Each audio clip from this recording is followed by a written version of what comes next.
mga putol na ano, kahoy para gawing charcoal, yung ginagawang uling. Ayan, kung paano gumawa ng uling. Pumutol ka muna ng kahoy na ano, ganito kahaba. Ayan, para gawing ano, charcoal na uling. Ayan, ito ipapile na dito, yun i-file. Kailangan walang mga bukas-bukas, ano. Ayan, paglagay mo ng ano, pag-file mo, pag-arrange ng mga kahoy, kailangan ano, solid yung ano, pagka lagay, walang mga butas-butas.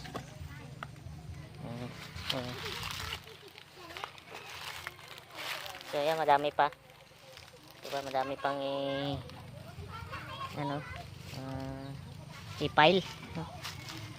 I-file dyan, dito ilagay.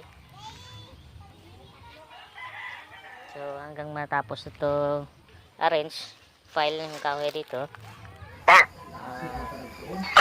saka naman pagbunan ng lupa. Lagyan muna ng ano, ng saging para hindi maano yung lupa. Ayan. So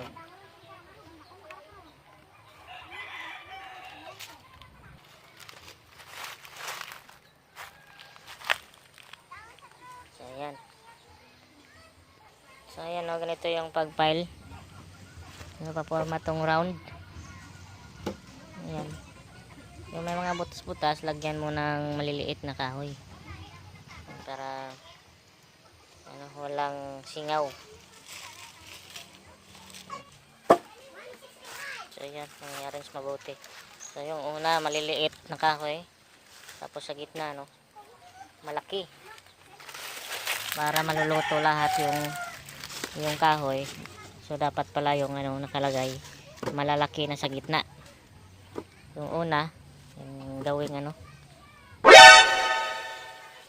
so maliliit na kahoy, yung pinakauna, kasama na doon yung panggatong na ano, para umapoy yung mga bulok na kahoy, yung madaling mga ano ng apoy, madaling kain ng apoy, para dyan ano, maluto lahat yun, malalaki.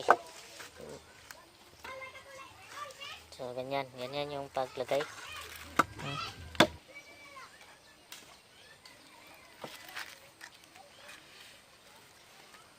So ganyan yung malaki, yan dyan sa gitna, no? Yan yung sa gitna ilalagay. Ayan. So para makain ng apoy sa gitna, hanggang dun sa taas, sa dulo, maliliit na naman. Yung sa gitna, malalaki.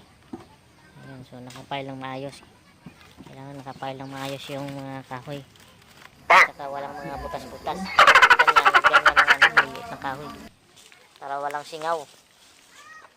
So ayan, lagyan ng mga ano, kahoy na maliliit, yung may mga ano, butas-butas na maliliit.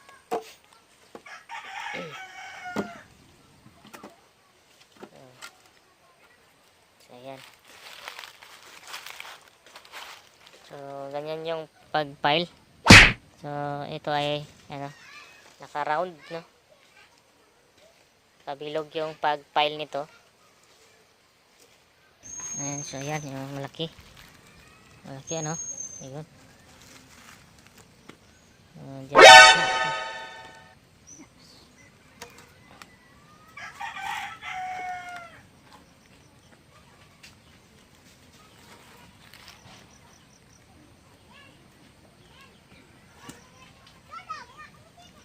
Ayan, yan.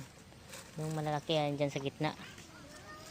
Una yung mga maliliit, tapos sa gitna malaki, tapos hanggang doon sa taas naman yung maliliit naman. Yan. Kailangan magaling ka mag-arrange nito ng mga ano, kahoy. Kasi pag hindi ka marunong mag ano nito, yan, nabubulok na ano yan, abo.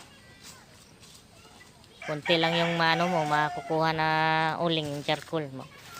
Kunti lang kasi na ano, naabo, kinain na ng apoy.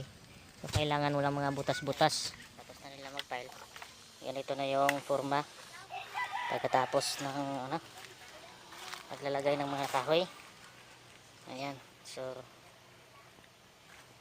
round yung ano niya, yung forma. Ayan yung forma niya. Pabilog, ano. So, kailangan ganyan, mahipid yung paglalagay ng mga kahoy. So, ayan.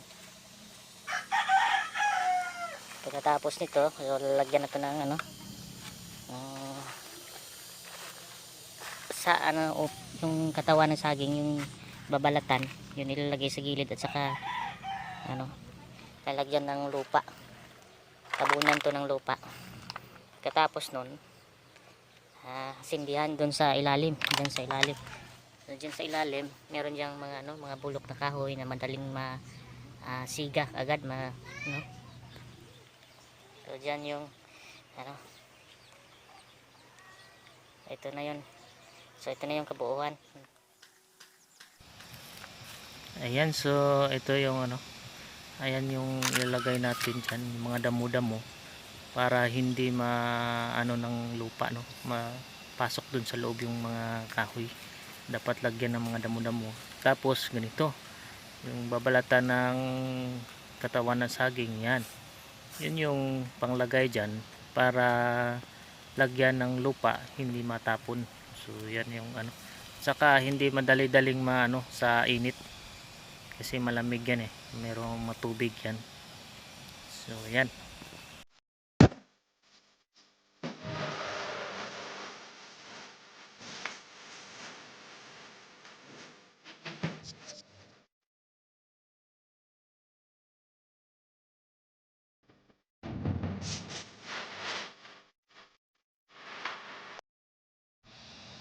So ito na, lagyan na natin yan ng lupa, yung ganyan. Dapat ano yan, paglagay mo dapat nakalagay talaga doon hanggang sa baba yung lupa. So ano muna, manumano muna yung lagay natin dyan.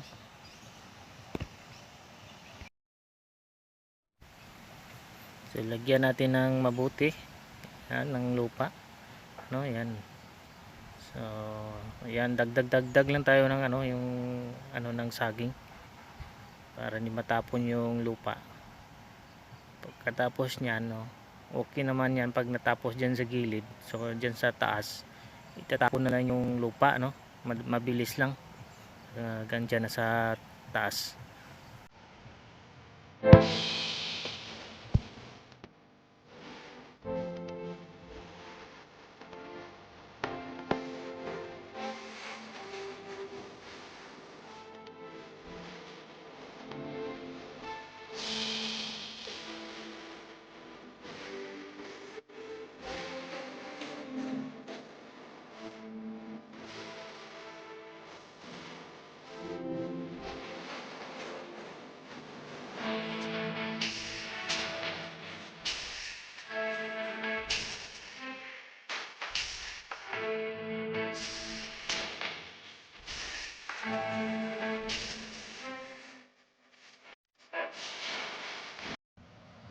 So yan, so lagyan natin ng ano, ng mga damo dyan sa taas para paglagay ng lupa, so hindi matabunan yung kahoy sa ilalim, nasa taas lang. Ayan, tapunan na natin ng lupa para ano, mabilis na lang to.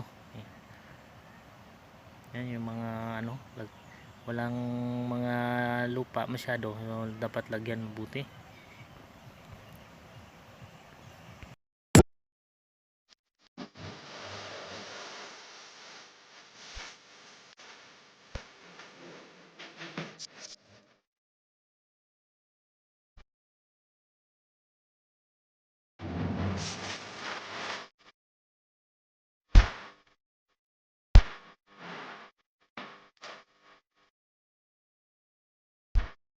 One, two, three, come on!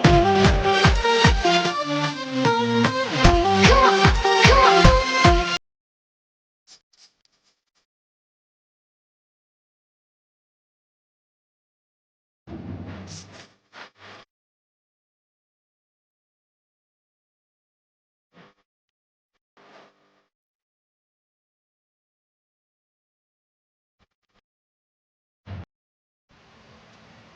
So yan ano, lagyan natin ng lupa sa taas, no, mabilis na lang yan.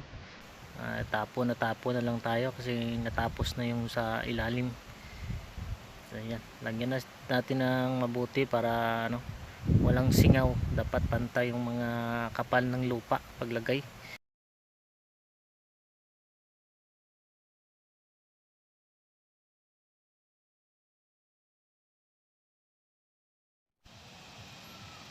So ano, habang malapit nang matapos, no, sindihan na natin yung sa ilalim yan. Matapos natin yan, sindihan ng apoy, no? So simula na yan na ano, kumain yung apoy dyan sa ilalim ng ano.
Boom!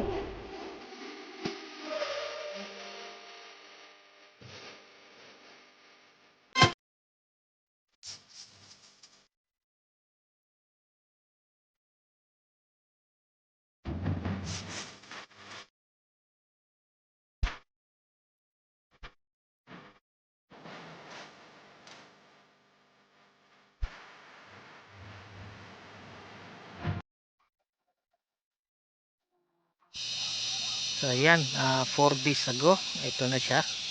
Ganito na siya, medyo bumaba na siya kasi kinain na ng ano, ng apoy dun yung mga kahoy, naging uling na, unti-unti na naging ano, charcoal ano.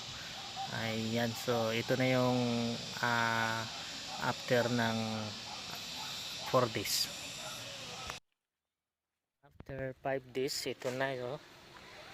Bumaba na siya. Ayan, kasi kinain na ng apoy yung kahoy sa loob, naging uling na, kaya bumaba na siya. Ayan, after 5 days to, no, ganito na siya kababa. So yung simula mataas to, kaso ayan, kinain na ng apoy yung sa loob, naging ano na, charcoal, naging uling na, bumaba na siya. So ayan mga ka-idol, no, after 6 days ganito na, sobrang baba na siya. So pantay na rito sa inilagay ng ano, na katawan ng mga saging to, inilagay para hindi wasak, hindi masira dito, hindi malabas yung lupa.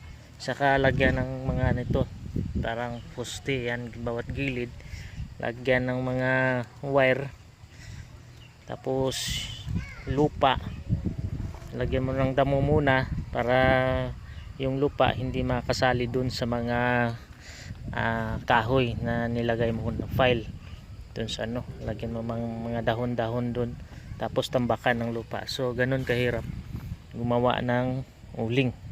So yung pagbantay nito araw at gabi, no, bantayan mo talaga kasi pag nabutas dito sa ano, kahit anong parte dito sa taas, pag nabutas yan na hindi mo nabantayan kaagad, ayan, yung uling mo mag-aabo. Yan, kunti na lang yung makukuha mong uling kasi kinain ng apoy, nag-aabo. So ayan guys, so ayan, ito ay 6 days na, no, yun.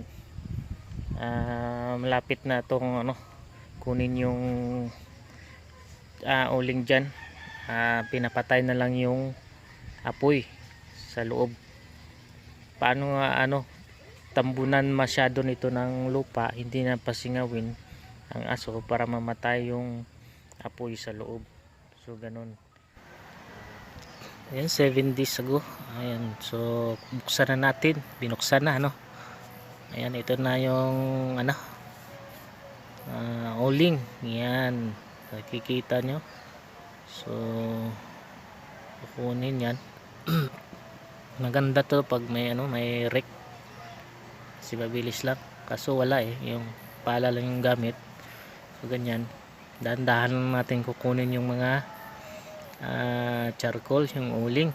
Yan, nag-apoy pa yan, lagyan ng yan ng kunting tubig mamaya para mamatay siya. Wisik-wisik lang na tubig para mamatay yung apoy. Yan na kukunin, ilalagay sa sako mamaya.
So yan, lagay na natin sa sako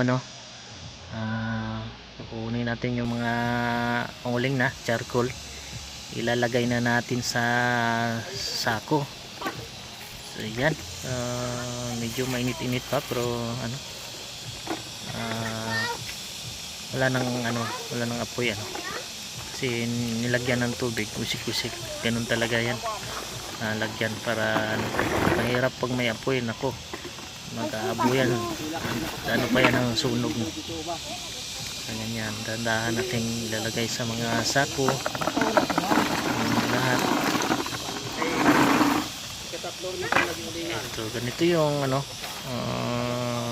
buhay ng isang mag-uuling. Sobrang hirap gagawin mo, saka sirain mo naman, tapos mo sira, ayan, kukunin mo naman panglagay sa sako, no? Ganyan. So bantayan mo pa, no, araw at saka gabi, baka mabutas, maabo yung uling mo. So ganyan, no, dahan natin yan kukunin, yun. Yan, lagay sa lalagyan, tapos transfer natin sa sako. So, ayan, makikita natin mamaya kung ilang sako lahat ang uling, no? Ayan, so nilalagay natin sa sako. So ito pa yung ano nila nalagay, no, kunti pa lang, so marami pang ilalagay sa may sako. So ayan guys, so hanggang dito na lang po ang aking video. So maraming salamat po sa panonood. Please subscribe my channel.